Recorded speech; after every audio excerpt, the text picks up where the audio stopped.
दो बहुओं की मसालेदार रसोई। हाँ तो पंडित जी, मैंने आपको जो बोला था, आपने उन बातों को ध्यान में रखते हुए ही लड़कियां देखी है ना?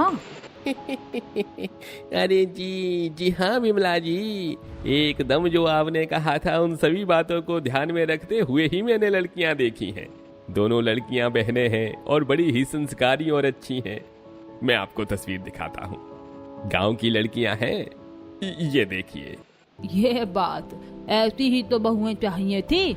संस्कार इनके पहनावे और चेहरे से ही झलक रहे हैं। बस ये लड़कियां मेरे रवि और किशन के लिए पक्की कर दो। हाँ हाँ, वो ड्रेस अच्छा था। अरे माँ जी, आप पंडित जी के साथ क्यों बैठी हुई हैं? और क्या पक्का करने की बात चल रही है मेरे बेटों के लिए? बहू वो माँ हो ना हो, दादी माँ जरूर भाई का रिश्ता पक्का करवा रही हैं, वो भी चुप चुप के। छुपाने की क्या बात है? अभी बस मैं अकेले में पंडित जी से बात कर रही थी अपने चारों पोतों की शादी के लिए। वैसे भी अब वो शादी के लायक हो गए और तुम्हारी माँ के चक्कर में रहे ना तो उनकी शादी कभी नहीं होगी। तो माँ जी, वो मेरे बेटे हैं, कम से कम आपको मुझसे सलाह तो लेनी ही थी ना। और किस तरह की लड़कियां हैं जिन्हें आप पक्का कर रही थी? देख, ये है गांव की बच्चियां हैं और एकदम संस्कारी और शरीफ। ये इन गांव वालियों से आप मेरे बेटों का रिश्ता पक्का कर रही थी क्या सोचकर? क्यों, क्या दिक्कत है गांव से होने में? माफ करना माँ जी, लेकिन मैं कभी भी अपने बेटों की शादी किसी गांव वाली से नहीं करूंगी, फिर चाहे जो भी हो जाए। समझ आया? मैं जा रही हूँ। क्या मतलब है? अगर बेटे तेरे हैं, तूने उन्हें जन्म दिया है, तो हमारा उनके ऊपर कोई हक नहीं है? मैं भी उनकी दादी हूँ, समझी? और शादी तो मेरे बेटों की गांव की ही लड़कियों से होगी। दादी, गांव की लड़कियाँ? तू चुप कर, खरगोश के मुंह वाली आई बड़ी। क्या है माँ, मेरी बेटी को बुरा भला क्यों बोल रही हैं? तुम्हारी मैं तो कुछ लगती ही नहीं हूँ, तो मैं तो कह सकती हूँ ना, आई बड़ी। अरे पहले आप लोग अपनी एक मत मिला लीजिए कि आपको सच में बहुएं चाहिए, किस तरह की, उसके बाद मुझसे पूछ लेना। अच्छा मैं चलता हूँ, राम राम। रामलाल ऐसे बोलकर चला गया। सुजाता गुस्से में थी। लो कर लो बात, पंडित जी के सामने तूने मेरी क्या इज्जत छोड़ी? तो आप मेरे बेटों की शादी ऐसे मुझसे पूछे बगैर करने को सोच भी क्यों रही थी माँ जी? हाँ सही है, नहीं करूंगी तेरे बेटों की शादी, लेकिन हाँ एक बात तो जान लेना, तेरे बेटों की शादी नहीं करूंगी, लेकिन अपने पोतों की करूंगी। समझ आया? विमला की बात पर सुजाता का मुंह बन गया और सुजाता की बातों से विमला का। ऐसे ही दोनों सास बहू को दोपहर से शाम हो गई, लेकिन वो एक दूसरे से नहीं बोली। कुछ ही देर के बाद विनोद और उसके चारों बेटे काम पर से आ गए और सुजाता सभी को खाना खिलाने लगी। उसने सभी की प्लेट में खाना निकाल दिया था। अरे सुजाता, तुमने माँ की प्लेट में नहीं निकाला? मैं खुद निकाल लूंगी, अभी तेरी माँ के हाथ पांव चल रहे हैं। क्या हुआ? क्या बात हो गई है? आप दोनों ही एक दूसरे से कुछ कुछ नाराज लग रही हैं। कुछ बात नहीं हुई है बेटा, बस जब इंसान की उम्र हो जाती है तो लोग उससे परेशान ही होने लग जाते हैं। नहीं नहीं नहीं दादी, बिल्कुल भी नहीं। माँ सच सच बताइए, आपने दादी से क्या कहा है? अरे बेटा, मैं क्या कहूंगी तेरी दादी से? ये मम्मी जी भी ना जब देखो अपने ये मगरमच्छ के आंसू दिखाकर खेल जाती हैं। अरे हो ना हो, हमारे पीछे तुम दोनों के बीच कुछ ना कुछ तो जरूर हुआ है। चलो बताओ माँ, आप बताओ। बेटा, तू सुजाता बेटा से ही पूछ ले, वरना कभी ऐसा हो कि मैं सच बता दूं तो ये कहे कि एक की चाल लगा रही हैं। माँ जी, ये कितनी ज्यादा खतरनाक औरत हैं। अरे चलो बताओ सुजाता की बात क्या है, और झूठ नहीं बोलना। हाँ, विनोद के पूछने पर सुजाता ने उसको पूरी बात बता दी, जिसके बाद बता विनोद, अब क्या एक माँ का इतना भी हक नहीं है कि वो अपने बेटे के बच्चों के लिए लड़की या लड़का पसंद कर ले? अरे नहीं नहीं माँ, क्यों नहीं है? आप मेरी माँ हैं, आपको तो सभी से पहले ये हक है कि आप अपने पोतों के लिए लड़की पसंद करें। ठीक है, तो मैं तो फिर बेकार हूँ, पागल हूँ इस घर में। हे भगवान, ठीक है, मैं अब एक बात तय कर रहा हूँ, और अगर तुम लोगों को ठीक लगे तो भी सही, ना लगे तो भी सही। समझ आया? तो जाता, मुझे इसमें कोई आनाकानी नहीं चाहिए। माँ इस घर की बड़ी है और हमारे बच्चों पर माँ का भी उतना ही हक है जितना कि हम दोनों का है।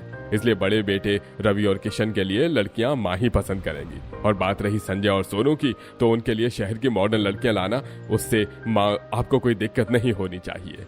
ठीक है, लेकिन हाँ, एक बात सुन लेना, गांव में लड़कियां संस्कारों के साथ बड़ी होती हैं, तो कहीं ऐसा ना हो कि तुम मेरे छोटे पोतों की जिंदगी बर्बाद कर दो। जरा दिमाग लगाकर ही लड़कियां चुनना। मैं तो लड़कियां अच्छी लाऊंगी, लेकिन आप जरा दिमाग लगा कर लाना माँ जी, क्योंकि वो लड़कियां भी गाँव की ही होती हैं जो लैपटॉप चलाती नहीं, उसे धो देती हैं। दोनों सास बहू ने एक दूसरे को चुनौती देते हुए अपनी अपनी पसंद की बहुएं ढूंढनी शुरू कर दी। सबसे पहले पंडित रामलाल विमला को लड़कियों की फोटो दिखाई। अरे विमला जी, ये दोनों लड़कियां बहुत संस्कारी हैं। पूरे गांव में इनके परिवार की अच्छी पहचान है। हाँ पंडित जी, मैं इनके घर वालों को अच्छे से जानती हूँ। लड़कियां भी सुशील और संस्कारी हैं। मेरे पोतों के लिए यही दोनों बहुएं ठीक रहेंगी। उधर पंडित रामलाल सुजाता को कुछ शहर की लड़कियों की तस्वीर दिखाने लगे। सुजाता बहू, ये दोनों बहनें पढ़ी लिखी, मॉडर्न और समझदार हैं। शहर में इनकी काफी तारीफ होती है। बस पंडित जी, मुझे तो यही दोनों पसंद है। मेरे बेटों के साथ इनकी जोड़ी बिल्कुल जमेगी। इस तरह दोनों ने अपनी अपनी पसंद की लड़कियां चुन ली और कुछ ही दिनों में चारों बेटों की शादी एक साथ से हो गई। बिल्कुल चांद का टुकड़ा लग रही है मेरी बहुएं। आओ बहू, अंदर आ जाओ और मेरे इस घर को अपनी समझदारी से तुम खुशियों से भर दो। जी माँ जी, जी हम आ गए हैं। आओ चलो, मैं तुम्हें तुम्हारा कमरा दिखा कर लाती हूँ। अरे ये क्या बात हुई सुजाता, अभी तुम्हारी 2 बहुएं और हैं जो बाहर खड़ी हुई हैं, उनका भी तो गृह प्रवेश करवाओ। और अगर मैं ना करवाऊँ तो? वैसे भी ना ये बहुएं मुझे पसंद है, ना ही मेरी मर्जी की है, तो मैं तो इनका गृह प्रवेश नहीं करवाऊंगी। हाँ, बहुएं मेरी पसंद की है तो मैं उनका गृह प्रवेश करवाऊंगी। वैसे भी इसकी तो कुछ बात ही नहीं थी। आ जाओ बहुओं, मेरी प्यारी बहुएं। अरे देखो तो सही, इन लोगों को इन्होंने तो चौखट पर ही बंटवारे कर दिए। अब ऐसे में इन बहुओं के कदमों से घर में खुशहाली आएगी या कुछ और? जहाँ शुरुआत ही ऐसे हो, वहाँ पर कभी खुशहाली आ सकती है क्या? मुझे नहीं लगता कि ऐसा कभी होगा। अब तो बस इनके घर का काम तमाम शुरू। क्या रे ससुरियों, बड़े गाल चल रहे हैं। कहीं तुम अंतर्यामी तो नहीं बन गई हो ना? बोलो, बड़े अंदाजे लगाए जा रहे हैं कि खुशियाँ आएंगी या दुख। अरे विमला जी, हम तो बस अरे तुम्हारी सासें अब इस दुनिया में नहीं रही तो क्या तुम ये समझती हो कि तुम्हारी करतूत का मुझे पता नहीं है?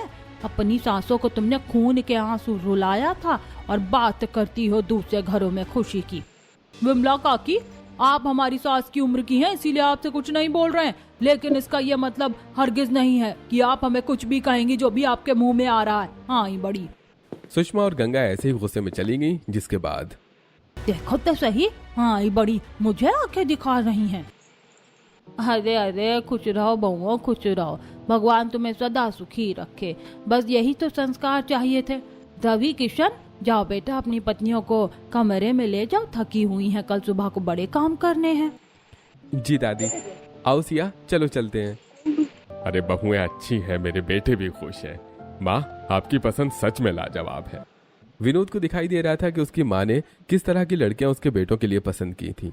विनोद और विमला मुस्कुराने लगे, जिसके बाद वो भी अपने अपने कमरों में चले गए। ऐसी अगली सुबह आई और घर के बड़े बेटों की पत्नियां सुबह ही तैयार होकर नीचे आ गई थी। नमस्ते सभी को। हाँ, बनती रहो अच्छी। कितनी देर तक नाटक कर लोगी? सारी जिंदगी इस चीज को नाटक समझना, लेकिन हम नहीं थकेंगे।